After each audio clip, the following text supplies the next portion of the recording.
This video contains spoilers for Undertale and Deltarune. Please play the games before watching this. So, darkness. What at least half of Deltarune is built up around. The dark worlds, their inhabitants, darkners, and of course, who could forget the targets of our previous quests, the dark fountains.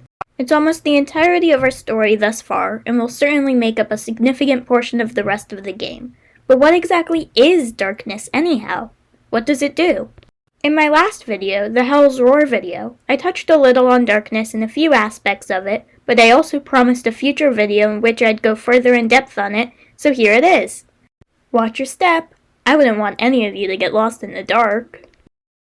In the Hell's Roar video, I presented the idea that darkness functions as a sort of liquid. When a dark fountain is made, darkness is pressurized into a gas, and once the dark world is formed, it condensates back into a liquid. Darkness is still flowing through though, so it forms a geyser. This geyser, this dark fountain, this supports the dark world. If the dark world doesn't have a fountain to stabilize it, the darkness dissipates and its effects are nullified.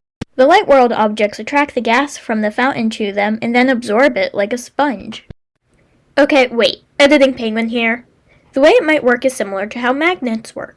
A hypothetical light substance and light world objects cannot absorb each other, and darkness and dark world objects cannot absorb each other either. But when a light world object is close to darkness, the two are attracted to each other. Okay, that's all. Editing penguin out. When the darkness is absorbed by something from the light world, it changes its form. When the fountain is sealed, it causes the light world objects to expel the darkness from within them, causing them to revert back to their forms before the fountain's creation. There is an excess of water-related imagery in Deltarune. The background image to the Goner Maker sequence is called image depth in the files. Supposedly, if you take that image, flip it upside down, and use a reverse image search, it will link you back to an old stock image of the ocean. I haven't been able to recreate that exactly, but I have gotten water-related images. Then there's the audio that plays right before Chris gets up after falling into the closet in Chapter 1. This file is called ocean.ogg.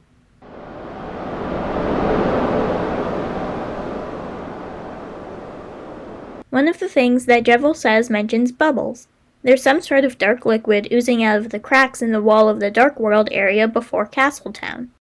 And then, of course, the fountains themselves are referred to as geysers, and obviously as fountains. Toby is putting a lot of emphasis on water terms in Deltarune. It's shaping up to be fairly significant and quite centralized in the plot. Considering the emphasis on darkness in Deltarune, it's quite possible the two are correlated. Undertale has some interesting usage of water in relation to Deltarune as well. The Clan Girl NPC who appears in Waterfall at fun values 80 to 89 mentions her neighbor's daughter Susie. If you backtrack after saving Azrael to talk to her, she says it's a shame you never met Susie. In the Switch version of Undertale, she then becomes a goner and says that the time you shall meet Susie is fast approaching. Then she disappears.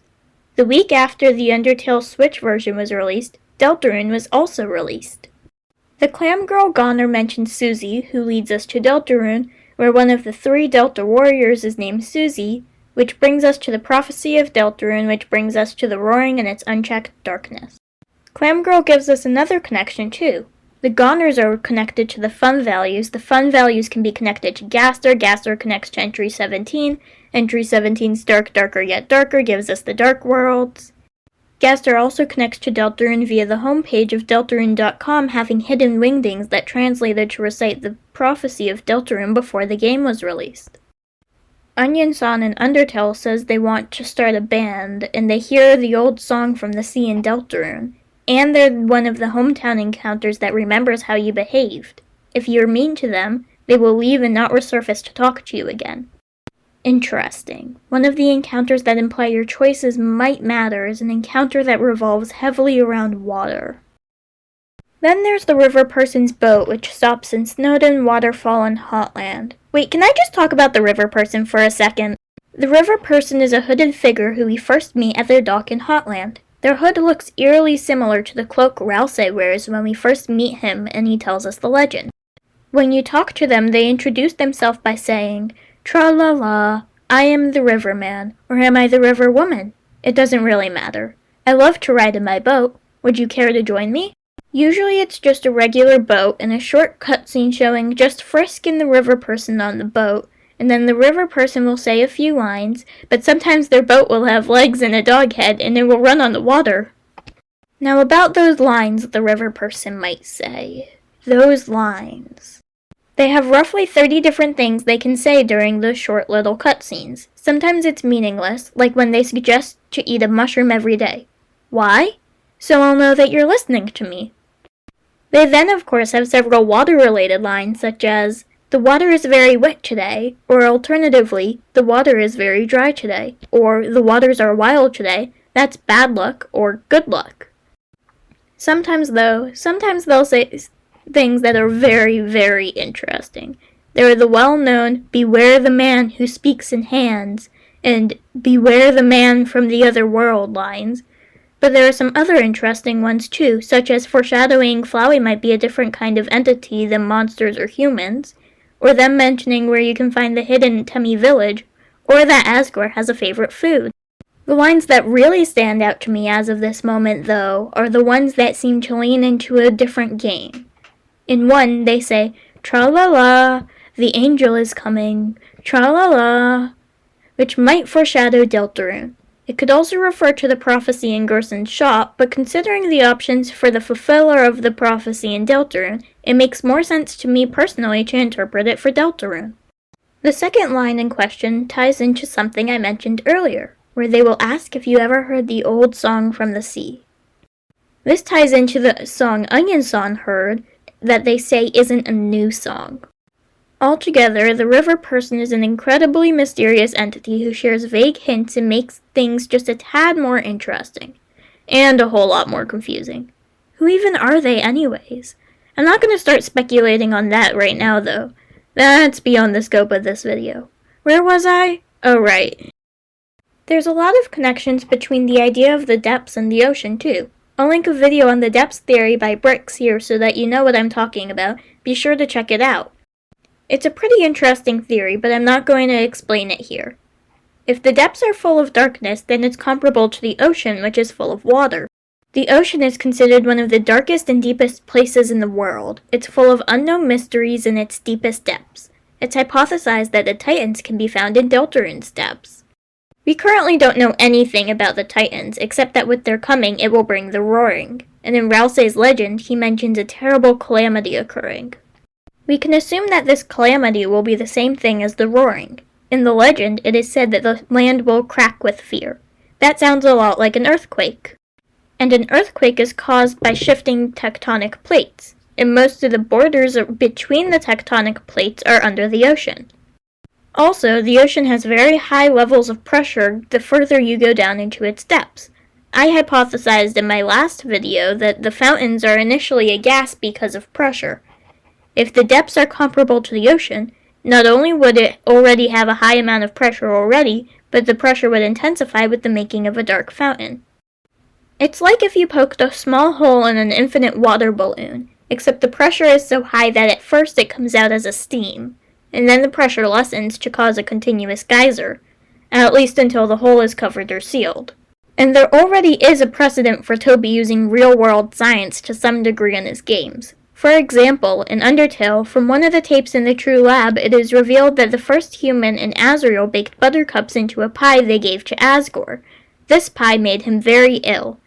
This gave the fallen human the idea to use them as a way to provide Azrael with a human soul to use to cross the barrier.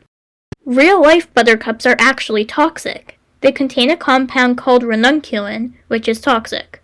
Ingesting it in small amounts causes stomach pain, among other things, and in massive amounts, like hundreds or thousands, can be fatal. Toby Fox knew this and intentionally used a plant that is toxic in real life, really putting his time studying environmental science in university to good use. Initially, I thought maybe darkness could be something a little like air. Air supports its environment and is essential for life in general. Going off the depths theory from earlier, the depths is a separate dimension that is full of darkness. Darkness would support the depths like it does the dark worlds, except the depths also generate darkness, kind of like how CO2 and O2 cycle through the environment. An interesting possibility that could arise from darkness being air adjacent is that there could actually be a little bit of light in the darkness, and a little bit of darkness in the light, because air in real life is made up of many different particles. This could mean that either the balance is stronger because there's a little bit of the opposite to stabilize it, or it could destabilize it because the possibility for more of a foreign substance to condense into something akin to the dark world could easily upset the balance between light and dark. But this interpretation doesn't work quite as well as a liquid does, especially considering all the water imagery that the dark worlds use. The characteristics of air that I found relevant could also be attributed to water as well, making this a more fitting connection.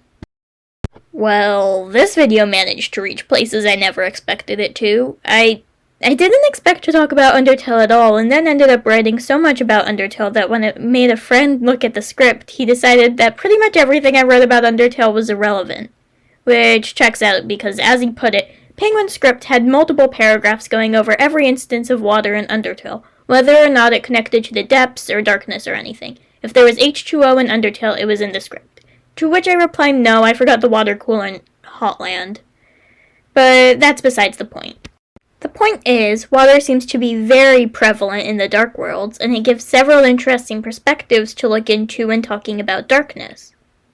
The relevance of darkness is highly likely to increase in future chapters, which might make this topic an interesting one to come back to at some point. Who knows? As always, feel free to leave your thoughts in the comments. I'm sure I missed some water connections somewhere. I'll see you all next time. Bye!